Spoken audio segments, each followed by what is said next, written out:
Good afternoon, everyone. Today I am going to take you through understanding the Eatwell guide.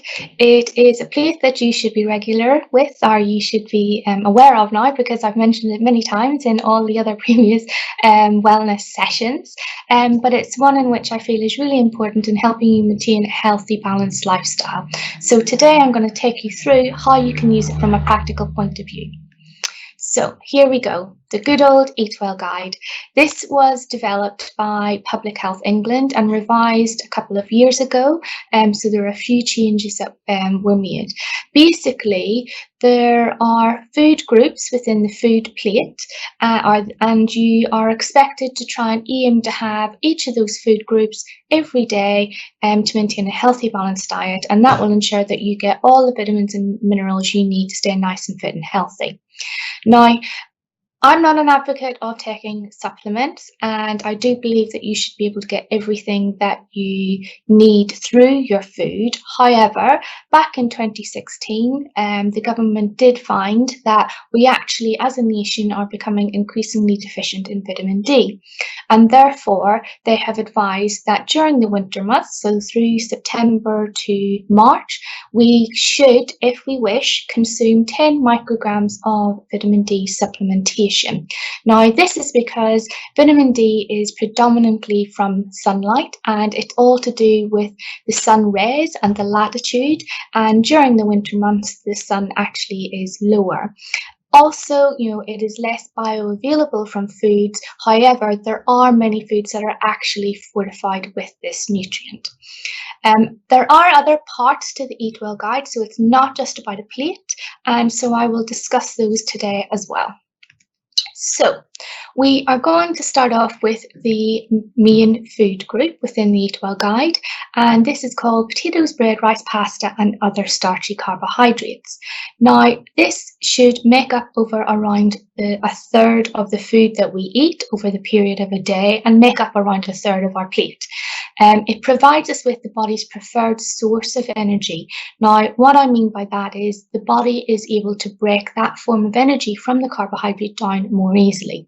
There are two kinds of carbohydrates. You have your starchy carbohydrates and you have your sugary carbohydrates. Now, the starchy carbohydrates you get from this food group, and they release the energy more slowly and constantly and sort of keep everything ticking along in the background in terms of a constant supply of energy. This is why your meal should be based on these foods. Now, you can also get fiber and some B vitamins and iron from this food group. So fiber comes in your white varieties of bread, pasta and rice. However, if you opt for the whole grain varieties, you will actually increase your fiber content, and this helps you release the energy even more slowly. And I'm sure you've heard of the expression or term keeping fuller for longer, and this is because there's more fiber in those foods. Now, why this is because if you think of an outer shell of a wheat grain, so the outer shell or husk is left on, and that just takes a little bit longer for the body to break down, which then produces the energy much more slowly. B vitamins then actually help the body to release the energy from your carbohydrate, protein and fat.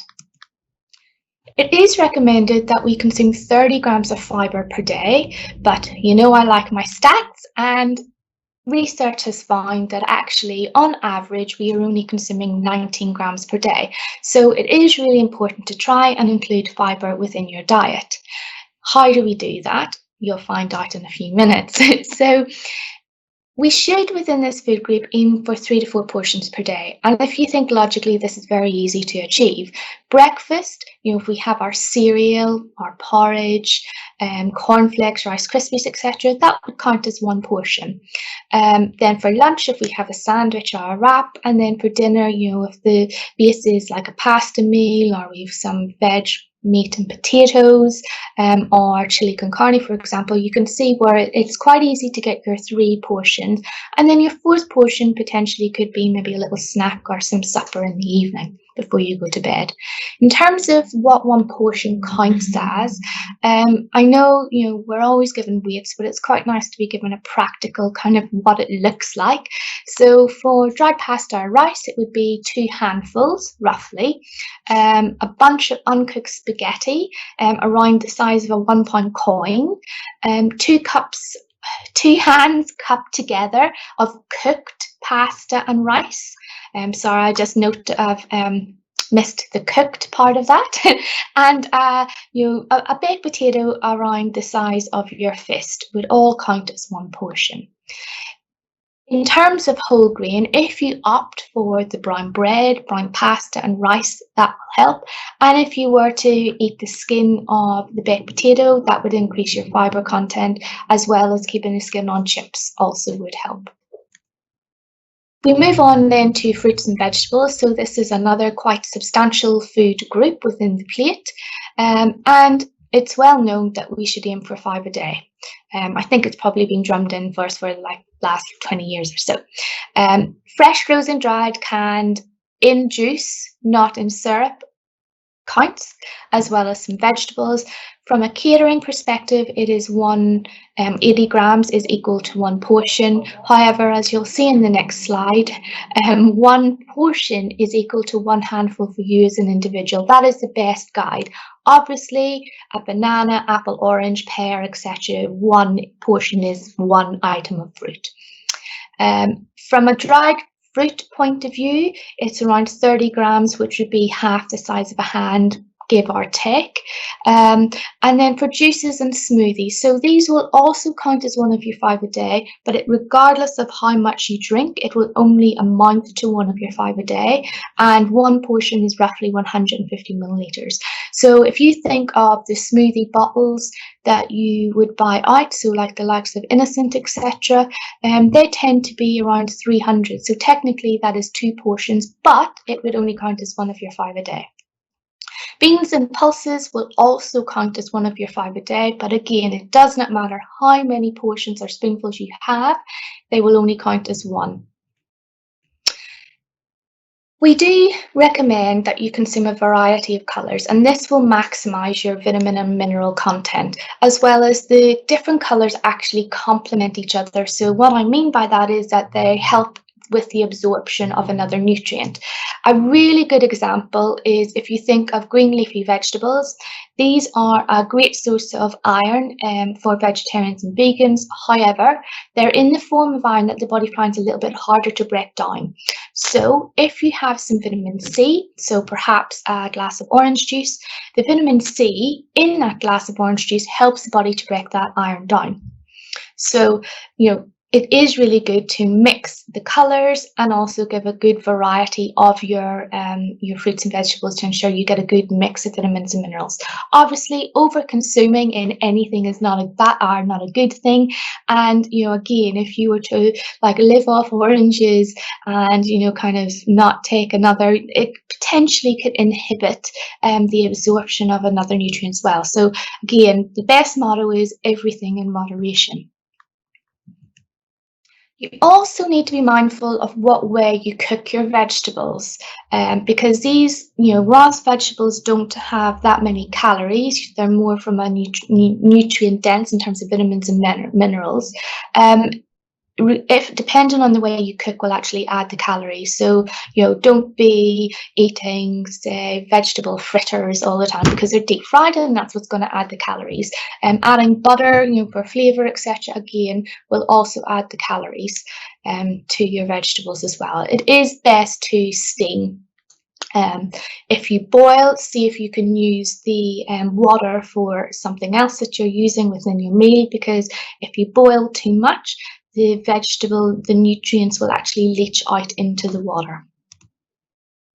And again, another stat here, on average, we actually consume less than 3 portions of fruit and vegetables per day.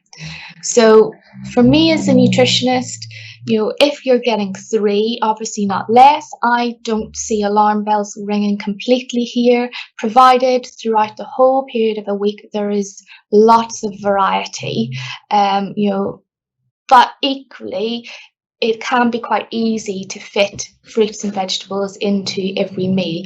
Again, you could have some banana on toast for breakfast. If you think of, there's cereals that have dried fruit, so that will increase your fruit intake. Fruit as a snack is great. If you have peppers and say a chicken wrap for lunch, that will contribute.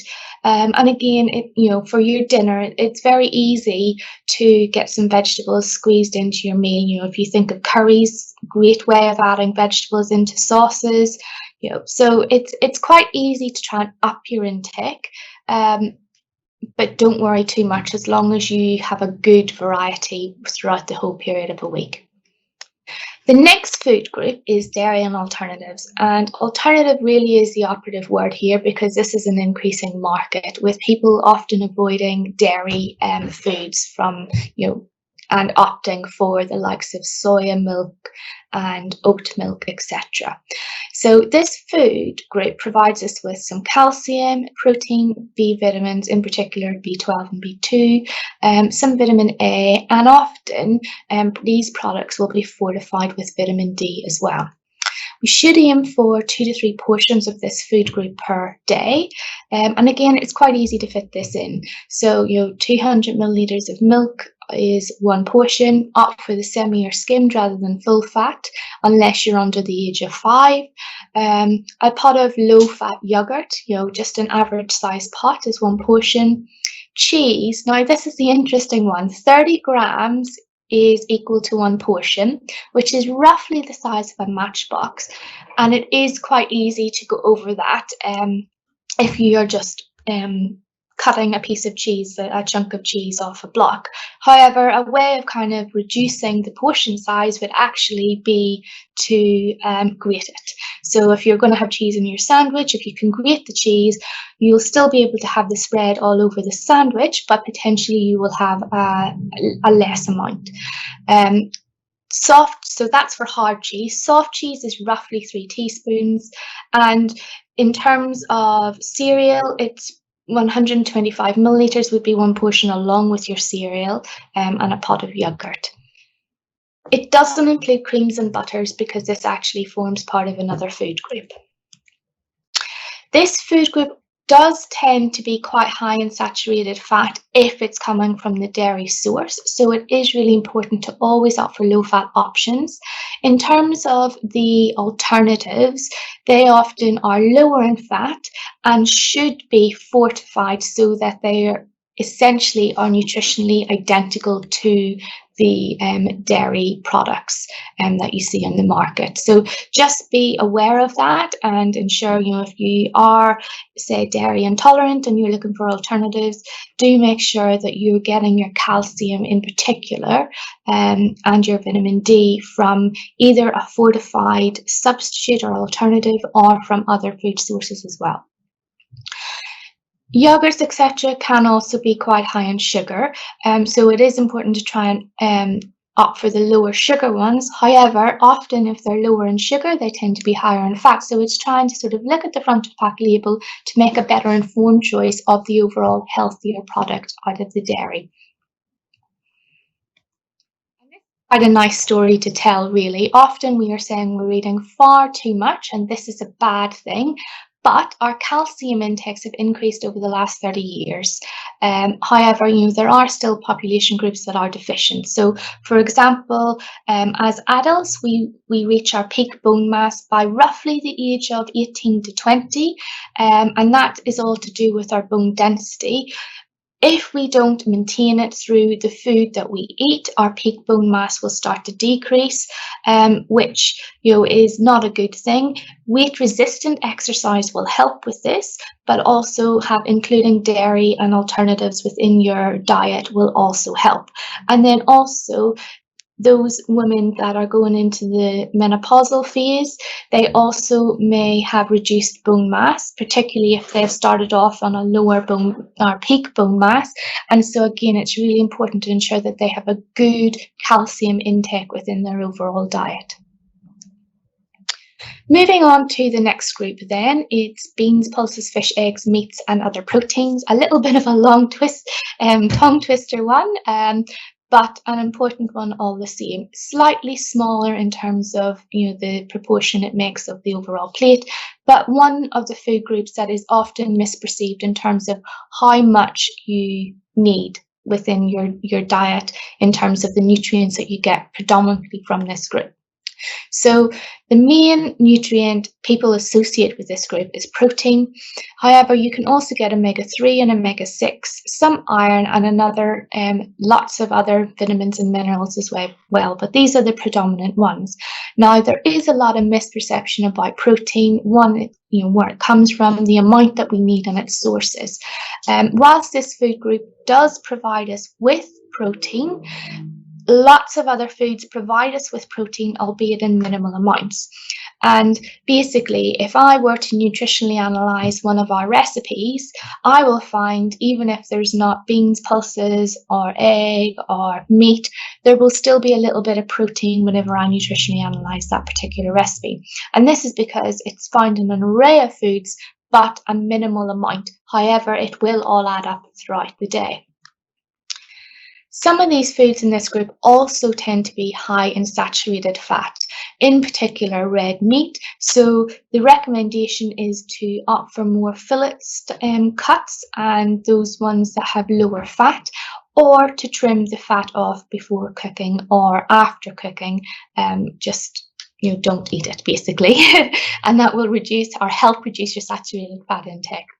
Beans, pulses, lentils are also high in fibre, and again, as I was saying earlier, we're not reaching the recommended daily fibre intake of 30 grams. So having these in your diet not only will give you a good source of protein and a varied source of protein, but also will help increase your fibre intake as well. They're also lower in fat, another bonus, and are considered more sustainable too. Now, as I said, we are consuming more protein than what we expect. The average meal requires 56 grams per day, and the average free meal requires 45 grams per day. However, on average, we actually are consuming 10 grams more protein per day than we actually need. And our bodies can't actually store protein, so it is either excreted out in our urine or converted to fat in the liver, or converted to fatty acids in the liver, sorry. In terms of portions, we should aim to have 2 to 3 portions of this food group per day. And one portion would be roughly half the size of your hand for a chicken breast, 6 tablespoons of lentils, beans and pulses, 2 slices of bacon, 2 eggs and half a tin of beans. So again, not quite as much as what you maybe would think you need. It is really important to mix your proteins from both animal and plant source. There's a lot out there to say that protein is better from meat. Basically, proteins are made up of amino acids, and there are some amino acids that the body can't synthesize itself, so it needs to get it from the food that we eat. Therefore, it is really vital that we mix our protein foods to ensure that we get all those essential amino acids, to ensure that all our processes and systems within the body to keep us nice and fit and healthy will actually be maintained. I've also said, before, you need to opt for leaner cuts of meat, as the ones are in particular red meat, because it tends to be high in saturated fat, and you should aim for at least 2 portions of fish per week. Fish is a really lean meat, which is fantastic, and on top of that you should aim to have an oily fish once a week, and so that would be fresh tuna. Although it's now not classed as omega, but you do still get a little bit of the omega-3 and 6 in your tuna, just not in an amount that the government would classify it as a rich source. Fresh salmon does provide you with some of the omegas. Mackerel and sardines are other good sources as well. We should be aiming to eat no more than 500 grams, that's a cooked weight of red and processed meat per week, and that amounts to roughly 70 grams per day. But really, you shouldn't be having that 70 grams per day, because you should be mixing your proteins up. Maybe you have meat-free Monday, and then you've got fish at least 2 times a week, and maybe some chicken, turkey, etc. You really would only need it once a week. Also, in terms of the red meat, those people that do eat a lot of both red meat and processed meat may be at a higher risk of bowel cancer. Again, these are some statistics that have come out. If you do have a diet high in red meat, it does not necessarily mean that you're going to get bowel cancer. However, you may be at an more increased risk, as there has been a link found. The next food group is oils and spreads. Now, this was changed a couple of years ago because it used to include other foods that now actually sit out of the Eatwell guide. And this food group is predominantly used for cooking methods or for salad dressings, etc. It can tend to be high in saturated fat, particularly if you opt for the animal varieties of these fats and oils. So therefore, I would suggest using unsaturated fats, such as rapeseed oil, etc., and using soft spreads, margarines, more from a plant-based. One thing that I actually forgot to mention in the previous food group, so the food group bread are, if I just go back, sorry. So the beans, pulses, fish, eggs, meats, and other proteins. So this food group it can also conflict. So I have told you that basically the red meat is high in saturated fat, and saturated fat increases your blood cholesterol. The omega-3s and the omega-6s are actually unsaturated fats, and these help to reduce your blood cholesterol. So whilst in this food group, one is doing a bad thing and the other is doing a good thing. So this is why it is really, really important to have a balance and variety of your plant-based proteins and your meats, etc., within your diet, because everything then kind of counteracts one another and you're able to stay nice and fit and healthy, we hope. Another interesting thing about the fats and oils group is everyone associates that olive oil is the best oil. Yes, it's an unsaturated fat, but actually rapeseed oil contains around half the amount of saturated fat than olive oil. So if you have high cholesterol, I would opt for rapeseed oil over olive oil. It is a little bit more of an acquired taste. However, once you get used to it, you don't notice it. Also, for the chefs of you out there, you will not agree with me, but if you can grill things, fantastic. And if it does need to be fried, if you can dry fry it and just let it sit and let the natural juices of that particular meat come out, and cook it that way, better than actually adding a fat or oil to cook it. Now, there are always exceptions to every rule. That is just how science works, and it makes a nutritionist rule very difficult at times. But the general rule of thumb is that unsaturated fats tend to be from a plant source and saturated fats tend to be from an animal source. So the unsaturated fats help reduce blood cholesterol, saturated fats increase blood cholesterol. However, there are always exceptions to the rule, and oily fish is one of them. Excuse me, where oily fish will help reduce your blood cholesterol because your omega-3s and your omega-6s, and coconut oil and palm oil are saturated fats and they will actually increase your blood cholesterol. So it's never straightforward and simple. Now, the next thing I'm going to talk about is foods and drinks, hand fats and or sugars. Now, these sit outside of the Eatwell guide, and this is because they should be consumed sparingly.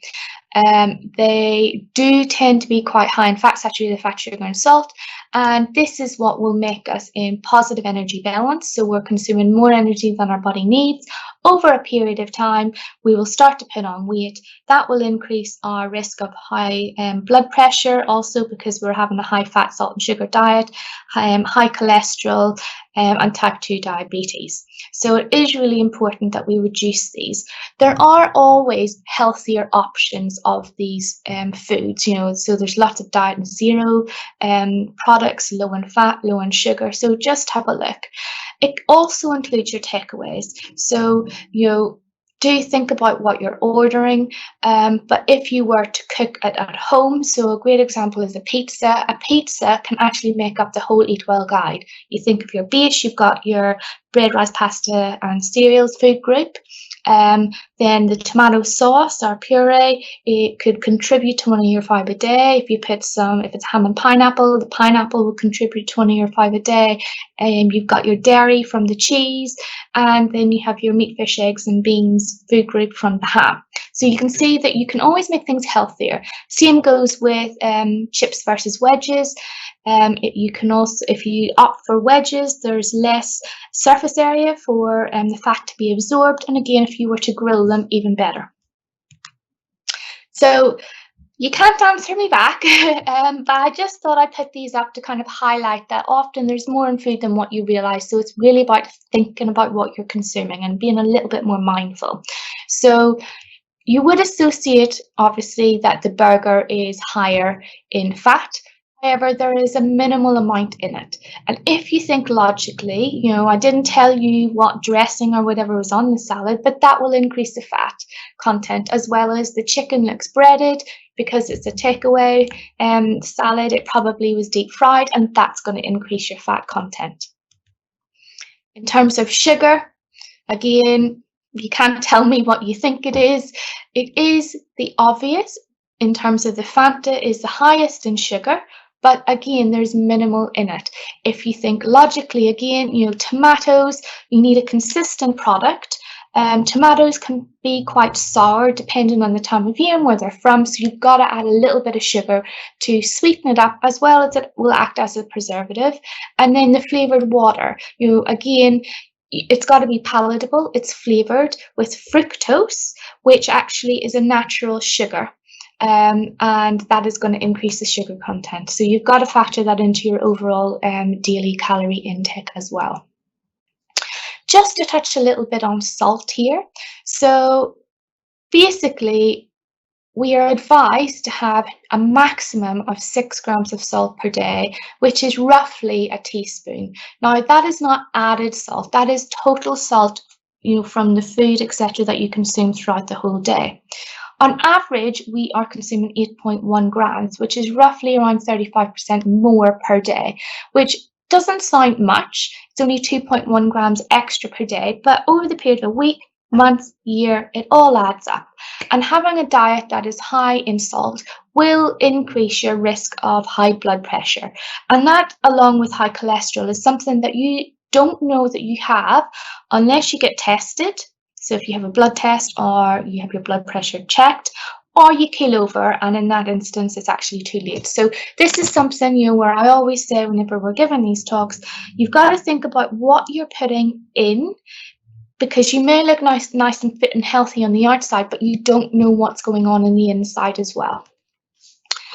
Also, salt is found in a lot of foods, and it does have a purpose. And whilst industry is pushing, the government is pushing industry to reduce salt, we do need it. It acts as a preservative, and it does have some other functional properties as well. However, this does mean that roughly 75% of the ingredients that are used in recipes and that you use at home are already containing salt. So again, you can't answer, but just to kind of surprise you, the muffin actually contains more salt than a packet of crisps. And this is because it is used, as a rising agent for texture, etc. So there's a purpose within that actual food. So, however, it is 1, 2, 3, 4, 5 packets of crisps is the equivalent of what you would find in the muffin. So quite surprising.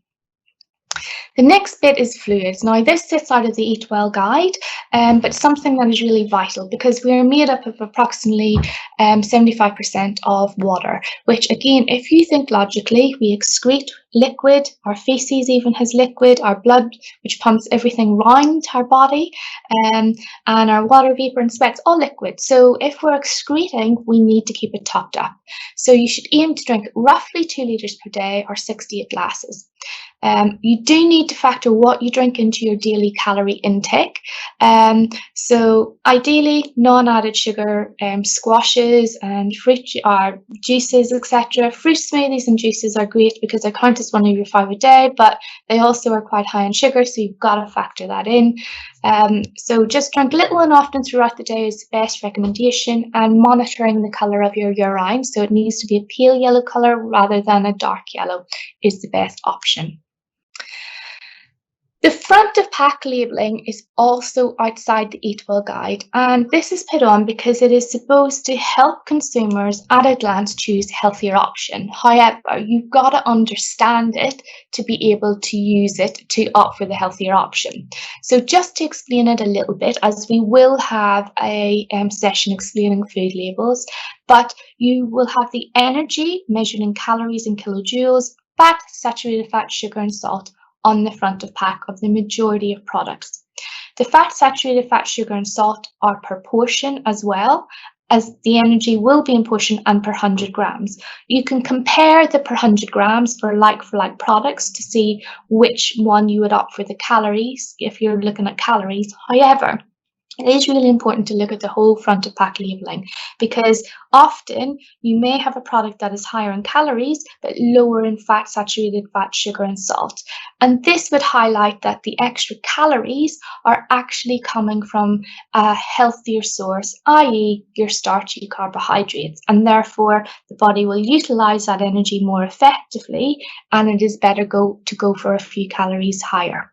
So just look at the food label and take a guide. In terms of the traffic light colours, they are done per 100 grams, not per portion. So that makes it easier for you to compare similar products. So if you're looking at a prepackaged sandwich, the calories may be different, but if you're really factoring in the fat, saturated fat, sugar and salt, and it's got colour codes, you can see which one may be the slightly healthier one dependent on the colour per 100 grams. So just finishing off then, some key points to maintain a healthy balanced diet. It was a whistle-stop tour today. Base your meals around starchy carbohydrates and opt for the whole grain varieties where practically possible. Aim for 5 a day. A rainbow of colours will ensure that you get all your vitamins and minerals, and one portion is one handful for you as an individual. In terms of milk and dairy, we should include it as part of a healthy balanced diet, but opt for the lower fat alternatives or the alternatives, but ensure those alternatives are actually nutritionally equivalent to the dairy. Consume both plant and animal-based proteins. Ensure you've got a variety. Opt for fish at least twice a week, one of which should be oily, and aim to reduce your red meat and processed meat per week as well. And then obviously limit foods that are high in fat, salt and sugar. Just want to highlight that we are going to run a competition over the next couple of weeks. So it will be uploaded on Facebook for work, so you can find out more details. But we do have 2 prizes to the value of £50 from Grants of Speyside. So they're going to provide us with some hampers. And what you need to do is develop a healthier recipe that needs to have the below criteria. So it must provide a minimum of 1 of your 5 a day. You should swap an ingredient to make it healthier and highlight what ingredient you have swapped. And you must provide an explanation of why your recipe is healthier. So yes, you've swapped the ingredient, but what other things can you do to make it a little bit healthier as well? And if you can take a photograph of your dish when you've prepared it and email it along with your justification of what you've done to essnutrition@compass-group.co.uk. So we are going to give you 2 weeks from today to submit your entries, and then the following week, so the 15th of July, we will announce the winner. So get cooking healthier.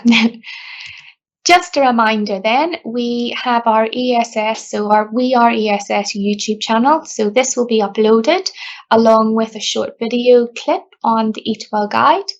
We have our website, Nourished Life, and also the Ask Your ESS Nutritionist email address. So please do get in touch if you've got any questions and queries, and obviously submit your competition entry as well.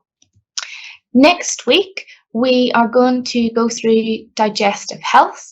So we're going to talk about the digestive tract, how we can how the digestive system really influences health, and how foods that we consume can really support our overall digestive and immune health. So please come and join us next week, and don't forget about the competition. The prize is really good. And yeah, thank you for joining our session.